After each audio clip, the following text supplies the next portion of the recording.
right, just gonna make a quick intro to this video. I forgot to make one earlier. Welcome back to the channel. I am actually on the way to a mechanic right now.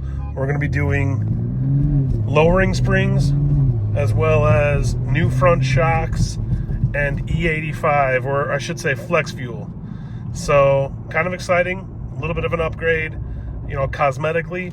And then the flex fuel slash E85, which actually I think it's more like an E40 or E50 blend with the stock fuel pump is the highest it'll go, but it'll add around, I believe, 40 to 50 horsepower. So pretty exciting.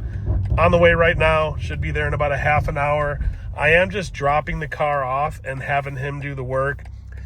Could I do the springs? You know, yeah, probably, but it's just a pain in the ass. I have a full-time job. This is just kind of a side thing, making videos for fun on the internet. So I just don't have the time right now to spend, you know, 4 or 5 hours on a Saturday or a Sunday. I just don't feel like doing it. Real quick, here the car, I'll do a quick rip under this bridge.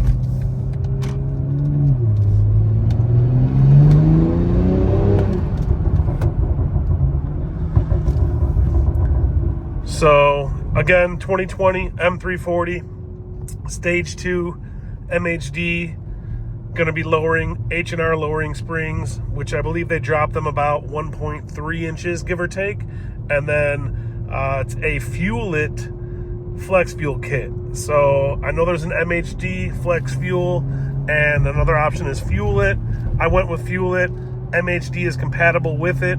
It's a CAN, I believe they call it a CAN flex or something like that, where it communicates directly with your ECU. And yeah, that's what we're going with. Should add some horsepower. So all right, I'm gonna leave it off right now, and next clip should be you guys seeing the results. All right, later. All right, we are back. Just picked up the car about 20 minutes ago, and yeah, it is done. So H&R Lowering Springs, they ended up not being able to do the flex fuel kit. I had like a fitting that wasn't correct. I don't know, I'm a little bit annoyed about it myself, but it's all good. At least the springs got done. It looks pretty good. There's definitely a drop.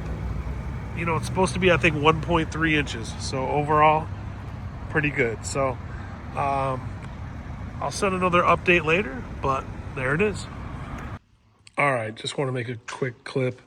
Sorry, when I was filming earlier outside, there was like a bunch of people coming. Still getting used to this filming stuff in public. Can't lie, still get a little bit embarrassed because I'm so new to this. Hopefully you guys know what I'm, you know, saying when it comes to that stuff. But so yeah, so the car is now dropped on H&R. Like I said earlier, like a 1.3 inch drop. The mechanic obviously said it would still settle a little bit more. Now that I've driven home, it was about a 20-mile drive. I would like to think it's probably about there. So the front fitment is looking pretty good. Certainly not tucked, but, you know, barely a finger. And then the rear actually seems like maybe a touch more.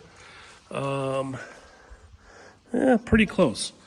But these are 19-inch wheels with 15-inch spacers on the rear, 15 mil spacers, 12 mil on the front.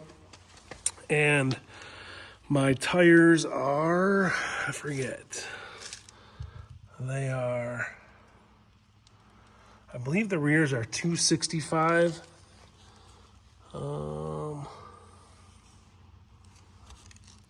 Yeah, 265, 35. And then the fronts are 235. Of course, I'm having trouble finding it again over here. 235/40. So, and pardon the car, obviously it's a little bit dirty, but I think it looks pretty good for sure. I'm going to end this clip right now with a couple of small updates, and yeah, give me one sec. All right, so first thing, I did end up getting that carbon fiber radiator cover or radiator shroud in. Looks very nice, matches the air box. I have an ECU cover that's carbon as well. So it came together pretty well. But if you guys remember, I made a video a few videos ago where my charge pipe coupler actually came apart. I don't know if my clamps weren't totally tight or, you know, why that happened, but they came apart. I was hearing a lot of induction noise and I was losing a lot of boost, and noticed that, hey, you know, my coupler was loose. So it didn't go into limp mode or anything, but it was down on power and it was pretty noticeable. So I did get it back on, and it is honestly fine right now, but I do have a longer term solution, and that is this.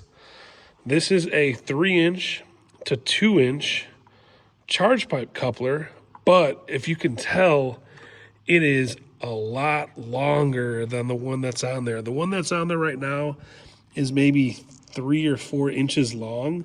It only has like 1.5 inches on the 3-inch side and maybe like 1.5 inches on the 2-inch side.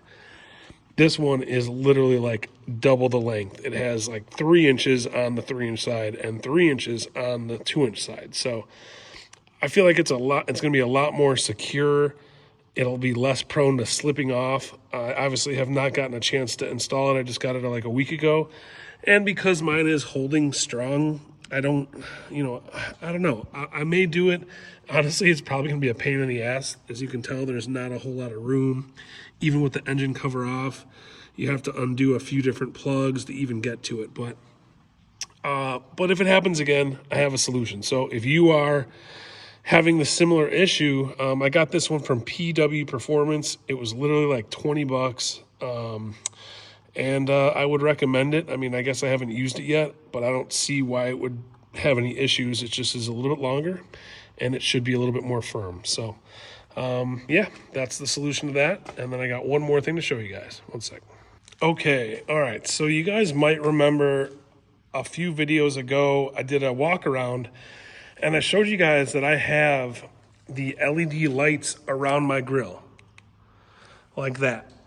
And as you guys remember, if you saw that video, I wasn't sure how much I liked them. Like, I do like them. They do look cool, but it's a little ricey. Obviously, this is meant for different models of BMW. A lot of the newer ones have it. I think it looks cool. I really do. But I don't want to have it on all the time. There are certain situations where, you know, it looks cool, throw it on, but also certain situations where I do not want that thing on. So I was trying to find a solution, and literally I found it in the form of a $15 item on Amazon. It is a switch that is literally on remote. So there's an on and off button, off. Apparently it doesn't work every press, or on, off, on. I wired it up, obviously under here, and now I can turn it on and off whenever I want. I've been driving with it a lot off, but like I said, I think there's going to be some times at certain shows, at wherever, where I'm going to want to turn it on. So pretty cool. Very happy with it. I did not really want to change the grill. And the best part is when it's off, it looks like just a normal OEM grill. You really can't even see where the strip is. And so, I just figured this was the best of both worlds. I'm really happy with how it came out. I didn't want to switch the grill back, but I also just didn't want it on the whole time. So if anybody wants a link, message me below if you guys are interested in doing something, similar to this. So otherwise, that's it, guys. H&R Lowering Springs, all done. Coupler, ready to go, and got the LED figured out. So, hopefully now that it's lowered, I ain't lying, I'm a little bit worried about this front lip. It's carbon fiber, Adro. I'm a little bit worried, so we'll see. I mean, it's not that low, but it's low. It's probably